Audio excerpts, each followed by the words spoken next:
more leads just come from more structure. More structure comes from more organized. More organized, like you just keep following it back in reverse order, almost reverse engineering these things. And then you look up and you're like, okay, I have a really, tried and true sales funnel.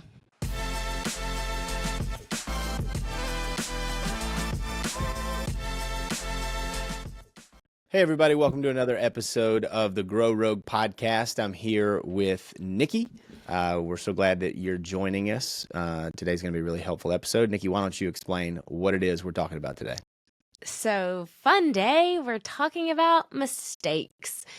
We're going to give you some marketing mistakes that are silently killing your business, ones that we've experienced and figured out the other way to the other side. So hopefully this will shine some light into if you're doing this to stop it, and if you're not doing it to watch out for it. But today we're going to talk about marketing mistakes. Okay, so Reade and I compiled this long list of mistakes that we've done and how to fix them. So the first we're going to talk about today is having a clear value proposition. So Reade, let's just talk a little bit about that. What is a proposition, a value proposition? What is it? And what's the problem? Yeah, so let's first start by just defining what that even is, right? This goes by a couple different names. Some people will call it a USP, a unique selling proposition. Some people will call it a UVP, unique value proposition. But the idea here is that you need to have in a sentence or so super clearly laid out who you help and the problem that you solve, and then how you solve that problem, right? Those kind of three little pieces to that. Who do you actually help? What problem do you actually solve? And then how do you actually solve the problem? That needs to be something that can be communicated preferably as the first thing that a visitor sees when they go to your website, but it should be the main thesis around which all of your content, all of your marketing is built. So that's sort of in a nutshell what a clear value proposition actually is. Nikki, did you want to add anything to that? Am I missing a key ingredient to what we do for all of our clients? No, so I'll just provide the research too. So when doing this mistake, so I think a lot of businesses, and from my perspective, I have seen, and we did this so much. You want to help everybody, right? I can do that. I can do this. I can do all of that. But then I do what we have found in our own business. Sometimes it's too generic. It doesn't set you apart from anybody else. Okay, now you're just more expensive and you're actually not providing any more value. What do you do? And so let me just say the research real quick, Reade, and then you can go on how we fix that, right? So according to Harvard Business Review, studies have shown that companies with a clear value proposition grow 5 times faster than those without one. That is, if someone told me I could grow 5 times faster, I'd do whatever they were saying to do, because that is huge. That's growing huge. So Reade, now we got the research, we got the problem. So tell us how to fix this and how we were able to kind of niche ourselves, and talk a little bit about that, because we didn't niche ourselves industry-wise, but tell us how we have a clear business proposition. Okay, so when we went through this exercise ourselves, and when we take clients through this exercise, the first thing that I try to start with is I'll just ask, what are the things that your clients tell you are their biggest problem? And if you look at it a different way, what are the things that they tell you you have helped them with the best, right? If you've provided some great support, some great service to them, what do they tell you? Okay, you really helped me with X, right? If you ask that often enough, both of yourself and of your clients or your customers, you'll start to come up with the big problem that you solve, right? And that's where we start. We start with, what is this big nagging problem that exists in the universe that we are uniquely qualified to solve? That goes up on the whiteboard first. The next thing, and this sort of, you could argue this comes before it, but I think it's really easy for this to come after it, is then you ask, okay, well, who do you solve this for? Now, Nikki, you mentioned you use the word that niche or niche that people will often use. They'll say, well, you gotta niche down or niche down. We're from the South, so we're gonna say niche. You gotta niche down, right? And I think that's correct to a degree. That is often conflated with an industry niche. Now, that may make sense for you. We work with a company that provides really large machines for the manufacturing industry. It's totally relevant and it's totally reasonable that they would niche to the manufacturing industry. That's what they make. But within that, there's a lot of different verticals, a lot of different markets that they can work with, and that may be the case for you. But what I like to say when it comes to niching down is figuring out the smaller subset of your audience where, again, your ability to solve the problem fits the best with that problem. All right, and so the last step that we went through ourselves and that we take our clients through is describing how you uniquely solve that problem, right? So you have the problem you solve, who you solve it for, and how you solve it. Is really important because if we only do those first two steps, we've done a great job of identifying and creating some connection between us and our audience. But the next thing that they're going to want to know is, okay, well, what can you do for me? And a lot of companies that we see, a lot of businesses, they're too shy to just say, look, if this is your problem, or if this is who you are and this is your problem, this is how we solve it, right? And it's totally okay to take them through that process. Maybe it's on your website, or maybe via a video they can watch, or even if it's just a part of an email welcome sequence when they subscribe to your newsletter, for example. Just explain, this is how we solve the problem. And then this is specifically how you can get that solution for yourself, right? Fill out a form, schedule a call, schedule a demo, whatever the case is. But be sure to clarify how and why your solution is unique from whatever other option they can get. Even if it's just the fact that it's you, explain how you being a part of it. Nikki, you and I, we do this a lot in conversations with potential clients and clients. And I've had to be more bold with how to say this. I've tried to stay humble about this, but a lot of times after I'm done explaining, this is what you get with us. This is how we feel like we can help solve your problem. How we can help solve your problem. I'll normally include that in addition to these things, you get us.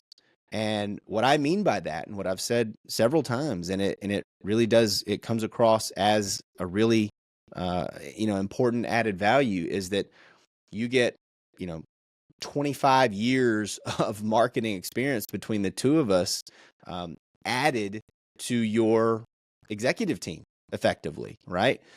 Whether we're at the actual board meetings or not, we're there at the decision-making table with our clients 9 out of 10 times because they value that. And so that's part of our unique value proposition. That's right. And I think the worst thing you can do is obviously not have one, but if you get on client calls and you're constantly hearing, what exactly do you do? Help me understand what you're doing. I think that's an indication that your words on your website and your social media is just not clear. Now, I'm not talking about your grandmother or your mom, because our parents don't know what we do. It's very confusing, but they're not our target market. We don't need them to really understand what we do. But if you're getting these prospect calls, or you're at these luncheons or these chamber events and you're explaining, and after you said what you do, people are still like, well, how does that even help? I think that's an indication, again, that you might need to work on your value proposition. What value are you bringing? And that it's taken many iterations of our website to really hone in on exactly what we do and exactly how we help them. And we have numbers to support it and things like that. So that would be my closing statement for that one. I think not only is that a really good point, but that's a really good segue into one of those other mistakes we were going to talk about, right? Yeah. The lack of a content strategy, which Yeah. if you want to introduce that, go ahead, because I'm excited to kind of connect those two. Okay, so the second mistake that we're going to talk about today is no content strategy. So a lot of companies create random content, right? Everyone would acknowledge that content is important. But where companies fail is they just put out random content. So that is one of our jobs is when we first come into a company, we say, okay, you have a ton of content. How do you put it out strategically? How are we going to capture people like that? So the problem, companies create a bunch of random content. They know it's important. That's a huge problem. Reade, let's talk about ways to fix it. And first, before we do that, I'm going to talk about just the slight research that we have found. And this, to me, when I wrote this down or typed this down, I was flabbergasted, honestly. So listen to this stat. This is from Focus Vision. Most B2B buyers consume 13 plus pieces of content before making a decision. So B2B companies look at 13 pieces of articles, websites, social media, podcasts before they decide to purchase your things, which is a lot. So we go ahead and talk about the solution for this. Well, two things like two immediate reactions I have from what you just said. The biggest one is that's 13 pieces of content of your stuff before they make a decision, right? Yes. Not 13 pieces around the internet. You do that in 10 minutes, right? In your first Google search. That is 13 pieces of your content that a buyer will consume before they do business with you. I would first ask the question, do you even have that much content relevant to the problem that you solve and all those things we were talking about in mistake number one? Do you even have that much content for them to consume? A lot of times when we come in to a client situation, there may not even be that much content. And so it's understandable to begin with something, right? To begin by doing something. Something's better than nothing, but that can't be your long-term strategy. So once the low-hanging fruit has been picked, right? And we have already created the base level content to show that, you exist. You generally kind of solve a problem in this area. Now it's time to get really strategic about what you're going to put out and how often and when and at what stage of the funnel is the prospect or the potential lead who's going to be consuming this content and all of that good stuff. And that sounds really complex, and it's one of those things my college professor used to say, it's not rocket surgery, it's brain science, right? It is complicated, but it's not so scary that you can't tackle it. So here's how you do that. The first thing you want to do is draw those concentric circles, right? Of the thing that is, a perfect client and a person who's ready to buy right now. What information did they need to know, or what is the last thing that they would consume before they said, here's my credit card, okay? Here's my information, charge me, give me that, right? We start with that. We want to make sure that there's enough content right there where if they get to that, then they could consume that content, whether it's a video or an article or a page on your website or all of the above, and then purchase from you. That needs to go on your content schedule first. Create that. Then you have a concentric circle that goes outside of that. And as you can probably already see, what's one step away from that last step before they make a buying decision? And then the next concentric circle, and then the next concentric circle. So what you're doing is you're creating content, and then you go in a little bit of a loop with that, right? So maybe it's a piece of content in each one of those concentric circles, and then you start over again. And then in those concentric circles, and then you start over again. So that what you're doing is you're creating these breadcrumbs that lead back to that purchase decision that they can make with you. Then all that needs to go on a calendar.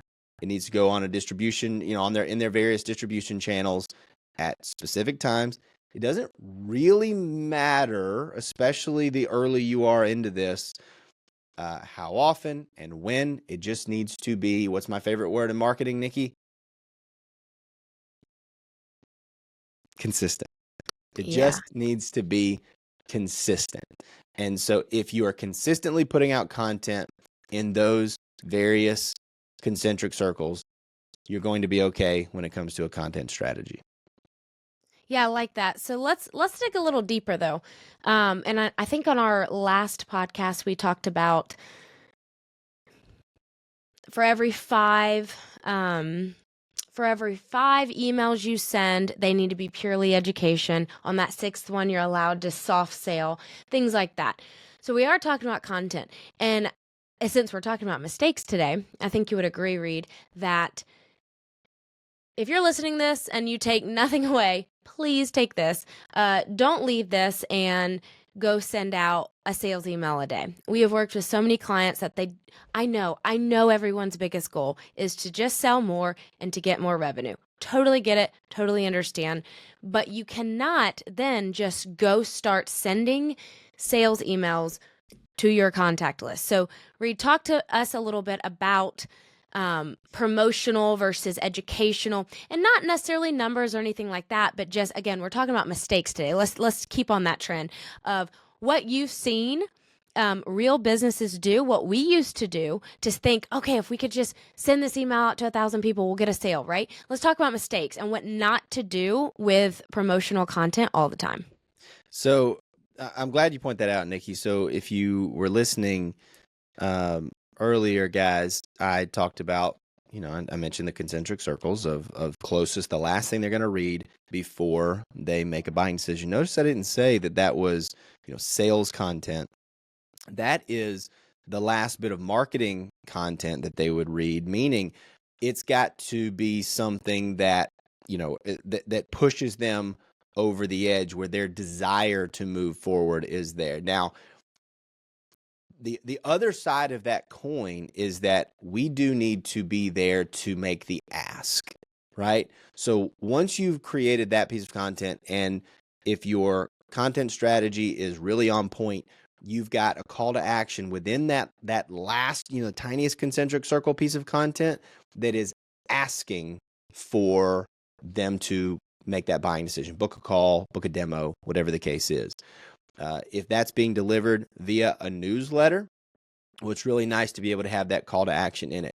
If you're not doing it in the same piece of content, we can use things like automation to trigger the delivery of that type of sales-driven email when they've, say, opened an email that is a bottom of the funnel, middle of the concentric circle piece of content. Does that make sense, right? I know I'm doing a lot of, shapes and funnels and circles. Are we still on the same page there? Yeah, so this actually brings us to the next mistake we were talking about, which was the sales funnel. So we can now go directly into that, because the first bit of content, it doesn't just need to be purely educational. You have to work your way up, obviously, but you got to let people know you're reputable, that you've done this, that this is why case studies are so important. Like, hey, company just like yours, made 300 times more, on sales than they would have if they didn't use marketing. That is why social proof works so well. But Reade, so the next mistake we're going to talk about is no sales funnel. I know we spend a lot of time, obviously, talking about our funnel, which is a marketing funnel. But today we are going to talk about a sales funnel, because that is the next step, right? We have top of the funnel, we get them into the middle, the nurture, the content, and then what's next is the sales funnel. So that is our jobs, is to get them prepared for the sales funnel. So the problem is businesses, just as we described, they send random messages for buy this, I'm doing this, look at me, look at my business, I'm doing this. Here's the research behind it. Companies with a more structured sales funnel convert, insanely, 300% more leads just by having a structured sales funnel. And that's from Harvard Business Review. So Reade, now finished talking about that sales funnel and how we have lead magnets into nurture sequences, into offer pathways that are automated. So thank you for connecting those, because the content strategy must feed into the sales strategy, right? Marketing has to support sales, or else there's no real purpose. Now, conversely, Marketing can be working great, but if sales and your sales funnel doesn't finish the job, well, then that becomes a very, very expensive and wasteful marketing strategy, which can certainly happen. So thinking about those concentric circles of content that is the last thing that a person consumes before they make the decision to, to take the next step in, towards take buying actions. We want to make sure that we have that predetermined for them. When you are ready, click here, go here, right? They go to a landing page to schedule a call. Once they've scheduled the call, they get an automated email.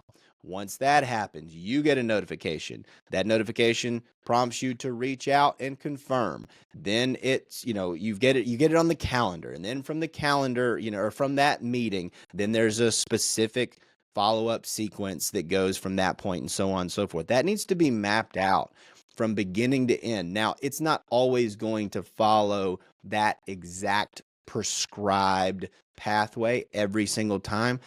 But if you don't have one, it never will, right?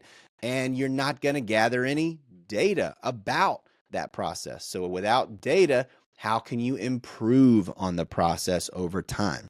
Now, even talking in that much of a structured or talking about something that's that structured, it's difficult for me as I'm pointing to the right side of my head, like a right brain, creative, relationship, personality driven thinker like I am. And this is why, Nikki, me and you have been able to be so effective together running this business and running this podcast and this newsletter, is because you're super left brain. You have creative skills, sure, but systems are where you thrive. I can get down with systems just fine, but the creative side of my brain really pulls me into a lot of different directions. But if you can put together those specific steps, right? From when they do this, then this happens. They receive this content, then this happens. They have this conversation, then this happens. Then you present this. Then you can be creative within that framework. Would you say every piece of content needs that pathway, or how do you determine which pathways that you take? How often do you ask that question with your content? So that's a good question. This now, keep in mind, viewer, listener, we have figured this out over hundreds of iterations, right? So when we have a strategic planning meeting, we have a lot of information to draw from. We can say typically at this stage, this information is required, or the potential client of ours will do this or ask for this. So that's a useful whiteboard session to have, right? And then, so to answer your question specifically, I think it's probably better to predetermine the content and the messaging and when it goes kind of like out of the box, right? Like, let's have that as the rule of thumb is when this happens, this happens. But especially as you get into the sales side, it becomes more manual because you don't want to send an automated message to somebody that you just had like a hour-long Zoom call with, right? And you have talked about what your plans for the next week or so are, and then you're sending them this kind of cold sounding, it would certainly sound like a cold, impersonal message, right? So we use things like templates, but they can always be edited before they go to the prospect, and it's always going to be based on the most recent interaction and conversation we've had. Very early on in this podcast, we talked about the three-legged stool, the marketing, the ops, the finance. Like, each one of them needs to have these funnels to make sure it's working properly. So, but again, this research, I mean, it cannot be more clear. More leads just come from more structure. More structure comes from more organized. More organized, like, you just keep following it back in reverse order, almost reverse engineering these things. And then you look up and you're like, okay, I have a really, tried and true sales funnel. Right. And look, nobody says that these things have to be perfect, you guys. Like, it has to start with something. And And Nikki, you may feel differently, which I would love your opinion on how you like to do this and you'd recommend doing this. But I tend to abide by the ready, fire, aim methodology, right? Like let's test some stuff. Let's put it on paper. Sure, let's be intentional about how we're going to experiment, but we just have to start with something. Even if you only do it a couple times, then you're going to be able to look at it and say, well, this didn't feel great. This didn't work super well. Not that that's a statistically significant data set if you do it 2, 3, 4, 5 times, but at least you've got something to base your improvements on. You're not going to have a statistically significant data set if you try to build the most complex, perfect one without having done it either, right? You've got less data than the example I just came up with, but I'd be curious to know kind of how you'd like to approach this, being kind of a left brain systems thinker. Yeah, well, it took me a long time to get to the 80-20 rule, but I will say I do like that. But I'm bigger about and the system in which I put all questions through in my head is the intentionality behind it. Because for so long, early on, we weren't doing a lot of content ourselves. We were barely making it. We were trying to build a business. And then we were like, well, we got to do it to just get more sales. And it's like, we had to learn the hard way. Like, that's not where our ideal customer is. But does that mean posting is not important? No, absolutely not. It shows that we're reputable, right? But the intention, when we sit down and we have these strategy meetings, the intention behind why we're doing something, the content, again, is the 80-20. It's not perfect content. It's not going to be perfect content, but it's consistent. You said it earlier. It's your favorite word. It's consistent, but do we look at the numbers and say, well, Reade, we didn't get a new client out of this content and it was 80-20 and we did it right. That wasn't the intention behind it. The intention is to stay relevant, just get people on the top of the funnel. Hey, this is what we do. This is what we do. Here's some helpful tools that we do that we have figured out, that we have packaged up for you. That's it. That was the intentionality behind it. Newsletters is a bit deeper. What is the intentionality behind each one? I'm very big on, we don't put random stuff out. It is very intentional. Every landing page we have, every website, every client we have is intentional. We don't just let anybody in to our business.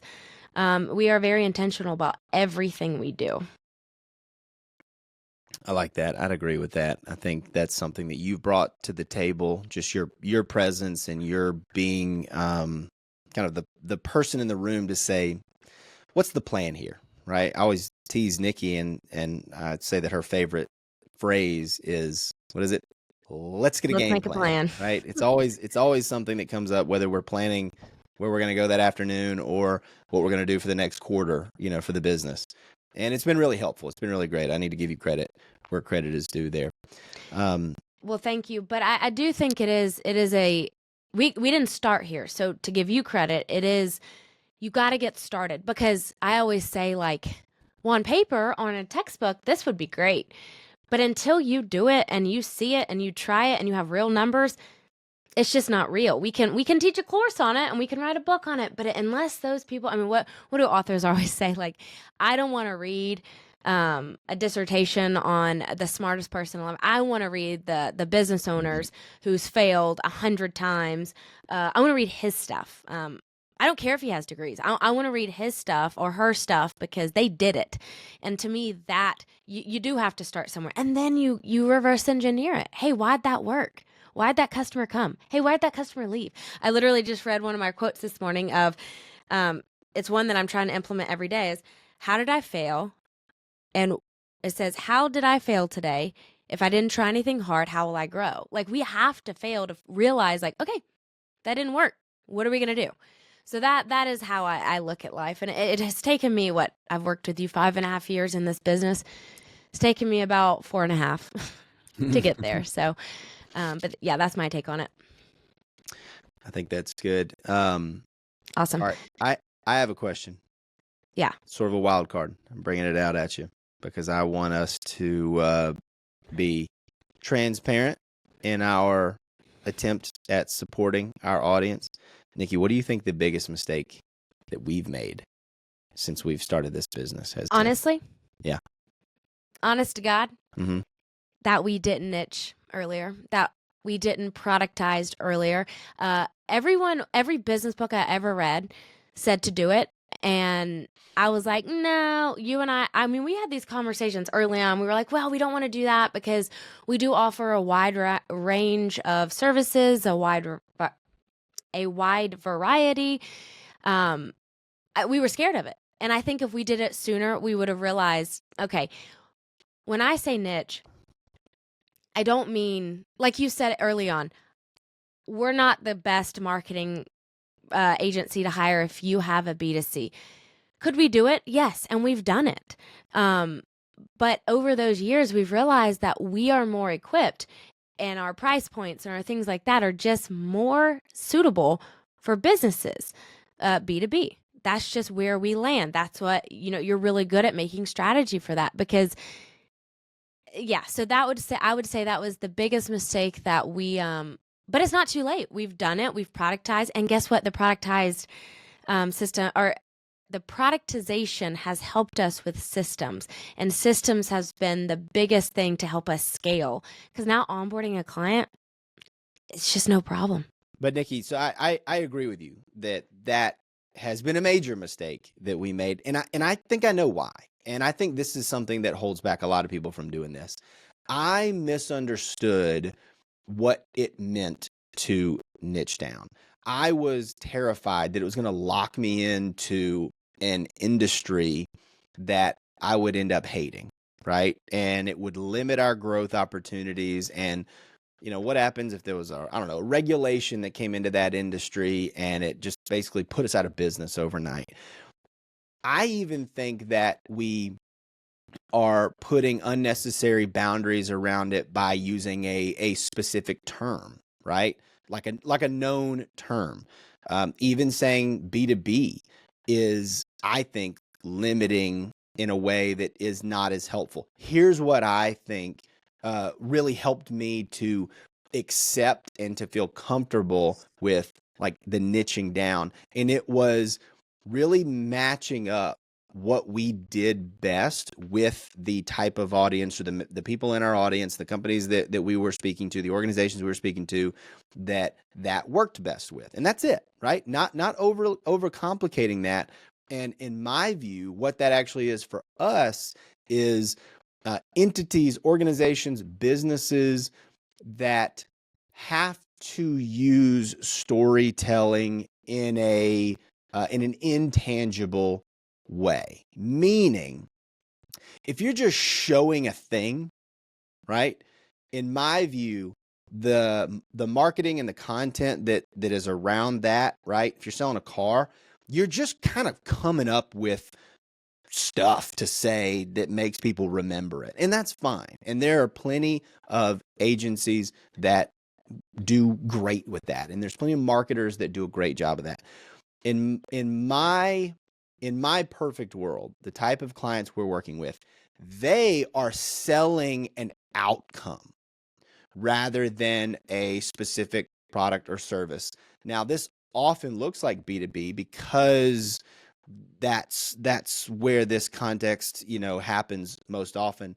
But I can think of a not so B2B example, and that is the financial services that we work in a ton. And in a lot of cases, legal, right? Law firms where we work with a ton of. And that you could make the case that it's actually B2B because a lot of their clients are actually business owners. But that may not fall into the technical definition of B2B because technically the people purchasing their services are individuals and not businesses. But they're doing the same thing. They're selling an outcome. Nobody wants to buy insurance or nobody wants to hire a lawyer. They want to not have to worry about what happens to their family if something happens to them. It just so happens insurance is the vehicle and there's a financial advisor that is a part of that. And if a financial advisor can communicate that level of like peace of mind and calm to their audience, that intangible outcome, well, then they're going to get the business. Same thing with lawyers. And then you can take that over to things like software and manufacturing. There's other industries that we work really well in. You're not selling a big machine. I'm selling an outcome, right? Quicker, safer, faster, all those kinds of things. That's the outcome they're selling. And we are especially good and experienced at helping to create content that communicates that intangible outcome achievement. So long-winded way of saying, once I figured that out, I could get my head around it and I could get on board with the idea of like niching down. I just think you have to. I think it's what we do is already so generic anyways. Everyone does marketing. Everyone does it. So why are we different? So we do have to make that difference in people's minds. And we don't just do marketing for anybody or anything like that. So I've seen it a lot over businesses, especially marketing agencies, that will say, see if we're a good fit. You know, they don't take everyone either. And it's not, because the sad reality of it sometimes is it's hard to market certain people's things because we don't always agree with what they sell. So that's also hard. Yeah. You don't just pay it. You know, it's, what is it, vending machine marketing, where you don't just pay us and we run ads to whatever, and the snake oil salesman. Put Like, in we a don't do coin, that. get out money. Yeah, we are very, very choosy. And that's helped us find some really, really good, valuable clients. So I think if you're starting out, I'm going to say what every book told me to do. And I fought it, and Reade and I fought it both. But then we realized, like, we're getting wrong clients. We're getting people to pay really good money, but it just wasn't the right clients. And why? Why is it not the right clients? And it's like, oh, because we're so generic. Anything that person came to us or that company said, well, we need you to do this, we would say, okay, we'll do it. We'll figure it out. We'll do it. We had no systems, but now we know exactly what we do. We have systems for everything, and now we're scaling up. So that is the one big area that I think improved the most. But I know it's negative, but I like talking about mistakes because it's something that we're very vulnerable about, and we've made them, and we are pulling research behind us and saying, like, you know, please don't make these same mistakes that we did. If you can get there quicker than we did, here it is. Well, mistakes are valuable. Look, there's two ways to learn. You can learn from your own mistakes, or you can learn from other people's mistakes. But I don't know that there's another way to really learn. Yeah. You know, so let us take the pain for you. We've already learned this the hard way. Now, a lot of what we've learned has actually been through other people's mistakes as well. Yeah. We haven't made every one of the mistakes in the list we compiled. We learned those from others, but they're valuable. And so let's not decry them altogether, but let's definitely learn from them. All right, guys, if you heard us talk about some of these common marketing problems and you know your ears perked up a little bit, we actually have a full list of 10 of the biggest marketing mistakes that we've seen over this decade plus of running this agency, working with hundreds of clients and helping many more hundreds of businesses through our workshops and content and our presentations and speeches, all that kind of stuff. These are the 10 biggest mistakes that we've seen. If you'd like that whole list, go to roguepine.co/marketing mistakes, no spaces, no dashes, and you'll get the whole list. Not only are there the 10 most common mistakes, but there's an action plan in that document, in that free download, for how you can go about solving all of those. And so if you want to go to that website or go to that landing page, download that piece of content, it would really mean a lot to us, and we believe it will be super valuable to you. If you enjoyed this episode of the podcast, please make sure to like this video on YouTube, subscribe to the channel, and share it with a friend. Thanks so much for joining us, and we'll see you on the next one.